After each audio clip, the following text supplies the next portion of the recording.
মাত্র 19 বছর বয়সে আমার ডিভোর্স হয়ে যায়। আমার বিয়ে হয়েছিল আমার পছন্দ অনুযায়ী, সংসারও টিকে ছিল 1.5 বছর। আমাদের একটা ছেলে সন্তানও আছে, ওর বয়স 1 বছর। আমার স্বামীর স্বভাব চরিত্র বেশ ভালোই ছিল, শুধু একটু জেদি। অবশ্য সব সময় করে না, মাঝে মধ্যে। সব সংসারে তো টুকিটাকি একটু সমস্যা থাকে, আমাদেরও মাঝে মধ্যে একটু ঝগড়াঝাটি হতো। ঝগড়া বাঁধলে ব্যাগ গুছিয়ে আমি আমার বাবার বাড়িতে চলে যেতাম। বোনরাও আসতো, ভাইরা তো ছিল। আমার ভাইয়ের কাছে কেঁদে কেঁদে সবকিছু বলতাম। তখন আমার হাজবেন্ডের কাছে ফোন দিয়ে সবাই কথা শোনাতো। ছোট বোন তো রীতিমতো অপমান করতো। আমার কাছে মনে হতো ঠিকই আছে, কত বড় সাহস আমার সাথে লাগতে আসে। আমাকে নিজের মতো করে চালাতে চাই সবসময়। কেমন জানি আমার ভিতরে এক জেদ কাজ করতো। ওর কাছে কেন আমি ছোট হব, ওর কাছে নিজের ভুল কেন স্বীকার করব, মাপ চাইবই বা কেন? এটা ভাবতেই পারতাম না, বরং বলতাম আমাকে ডিভোর্স দিয়ে দাও। তোমার মতো লোকের সাথে কে সংসার করবে? কিন্তু ডিভোর্সটা আমি কখনোই মন থেকে চাইনি। আমার কাছে মনে হতো ওর কাছে ছোট হওয়াছে, ডিভোর্সটাই সঠিক সমাধান। একদিন আমাদের খুব কথা কাটাকাটি চলছিল। আমি রাগের মাথায় আমার মুখে যা আসে তাই বলে ফেলি। আমার স্বামীও রাগের মাথায় আমার গায়ে হাত তোলে। এর আগে আমার গায়ে কখনো হাত তোলেনি, ওই থাপ্পড়ে যথেষ্ট ছিল।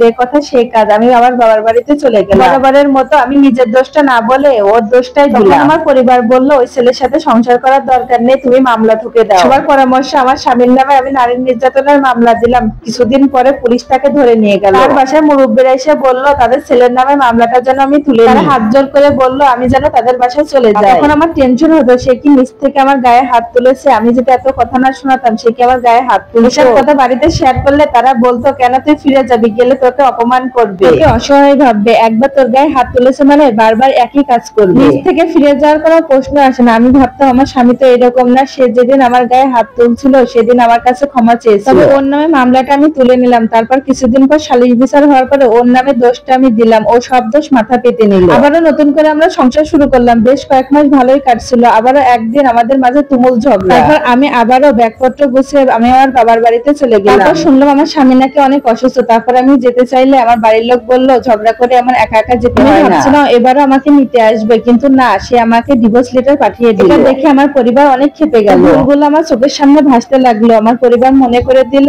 ও হলে সে ছেলে যে তোর গায়ে হাত তুলছিল। তারপর আমার মধ্যে একটা প্রতিশোধের নেশা চলে আসলো। তাই তো ওই ছেলে আমাকে এত কষ্ট দিয়েছে, ওকে আমি ডিভোর্স দিয়ে দেব। এমন ফালতু ছেলের সাথে সংসার করতে কে চায়? কোর্টে গিয়ে ওকে হেনস্থা করার চেষ্টা করলাম। আমার মাসিক খরচ বাড়িয়ে এক আকাশ ছোঁয়া মোটা টাকার অঙ্ক দাবি করলাম। আমি চাচ্ছিলাম ওর দেওয়ালে যেন পিঠ থেকে যায়, ও আবারও এসে আমাকে নিয়ে যায়। কিন্তু ডিভোর্স হোক এটা কখনো আমি চাইনি, কিন্তু জিদ আমাকে খেয়ে নিচ্ছিল। আগ বাড়িয়ে ডিভোর্স তুলে নেওয়া এটা বলা আমার কাছে অসম্ভব ছিল। ওর কাছে ছোট হয় এটা কখনো আমি মানতে পারিনি। আমার ছেলেকে আমি পেয়ে গেলাম, ভরণ পোষণ মাসিক খরচ ওর সম্পত্তি সবই পেলাম। ও শুধু পেল ডিভোর্স। আমাদের ডিভোর্স হয়ে গেল 3 বছর। ও আবার বিয়ে করেছে, সুখে আছে। শুনলাম মতো ঝামেলাবিহীন স্বামীকে নিয়ে মেয়েটা হয়তোবা সুখেই থাকবে। কিন্তু আমি এখন ভাবি আমার স্বামীকে আমি শারীরিক ভাবে কোনো আঘাত করিনি, কিন্তু মানসিক ভাবে অনেক ভেঙে দিয়েছি। তার সাথে ঝগড়া বিবাদ নিয়ে সবসময় লেগে থাকতাম। আজ বড়ই আফসোস হয়। আমার যত ভাই বোন ছিল তারা সুন্দরভাবে সংসার করছে, এগুলো দেখলে আমার খুব আফসোস লাগে। আজ 3টা বছর আমি আমার বাবার বাড়ি। এখন আমার বাবার বাড়ি দোজকের মতো মনে হয়। আসলে আমার স্বামীর ভুলগুলো তখন যদি আমি মেনে নিতাম, একটু মাথা নত করতাম, তাহলে হয়তোবা আজ আমার সংসারটা টিকে যেত। এই সম্পূর্ণ স্টোরিটা একটা আপুর লাইফ থেকে নেওয়া। তবে আমি আমার হাজবেন্ডকে বলতে চাই তুমি আমার কাছে বেস্ট। তুমি যতই ভুল করো, তুমি আমার জীবনের শ্রেষ্ঠ জীবন সঙ্গী।